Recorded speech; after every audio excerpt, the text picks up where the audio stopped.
नमस्कार मित्रों, मैं आचार्य विक्रम जैन जिनवाजी ज्योतिष संस्थान में एक बार आपका फिर से स्वागत करता हूं। तो आज हम बात करेंगे एस्ट्रो वास्तु के हिसाब से कुंडली और वास्तु दोनों को चेक करेंगे। कई बार आपने देखा होगा कि ज्यादातर लोग यही कहते हैं वास्तु के लिए कि नॉर्थ ईस्ट फेसिंग मकान बढ़िया है या नॉर्थ फेसिंग मकान बढ़िया है या ईस्ट फेसिंग मकान बढ़िया है, वही लेना चाहिए, वो शुभ रहता है।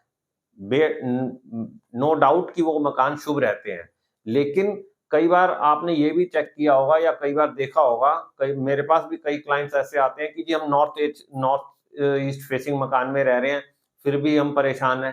क्यों परेशानियां हैं यहाँ पे, क्यों परेशानियां आती हैं, या ईस्ट फेसिंग मकान है फिर भी परेशानियां हैं, ऐसा क्यों है? तो इसके लिए आपको वास्तु और उस वास्तु का जो स्वामी है, यानी ग्रह स्वामी जो है, उसकी कुंडली को भी देखना जरूरी है। यानी कि वास्तु और कुंडली दोनों चीजों को अगर आप अध्ययन करेंगे तो आप पाएंगे कि उसमें क्या क्या प्रॉब्लम्स आ रही हैं। अगर किसी जातक की कुंडली में मान लीजिए बुध अच्छी स्थिति में नहीं है या बुध खराब है या अशुभ फल दे रहा है, तो उसको नॉर्थ ईस्ट फेसिंग मकान बिल्कुल भी अच्छा नहीं लगेगा या उसके परिणाम अच्छे नहीं आएंगे, क्योंकि कुंडली में नॉर्थ फेसिंग मकान या नॉर्थ फेसिंग मकान होगा तो बुध बुध उसका ऑलरेडी कुंडली में खराब है। अगर बुध खराब है तो नॉर्थ फेसिंग मकान उसके लिए उत्तम सिद्ध नहीं हो पाएगा। अगर उसकी कुंडली में शनि बढ़िया है तो हो सकता है उसका वेस्ट फेसिंग मकान उसके लिए उत्तम रहेगा। इसी तरीके से अगर उसकी कुंडली में नॉर्थ ईस्ट फेसिंग अगर नॉर्थ ईस्ट फेसिंग मकान वो लेता है, लेकिन गुरु उसकी कुंडली में अकारक है या कि त्रिटाय भावों का स्वामी है, त्रिक भावों का स्वामी है अगर गुरु, तो अगर या गुरु खराब फल दे रहा है उसकी कुंडली में, तो नॉर्थ ईस्ट फेसिंग मकान उसको बिल्कुल भी सूट नहीं करेगा।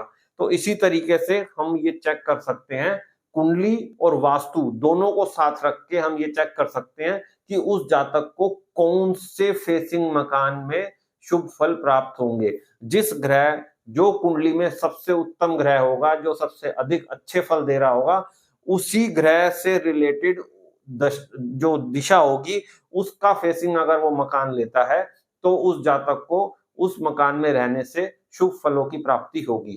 तो यही मेरी एक छोटी सी वीडियो थी, छोटी सी इंफॉर्मेशन थी कि वास्तु और कुंडली दोनों आपस में कोरिलेटेड होते हैं और वो कैसे काम करते हैं मिलजुल के।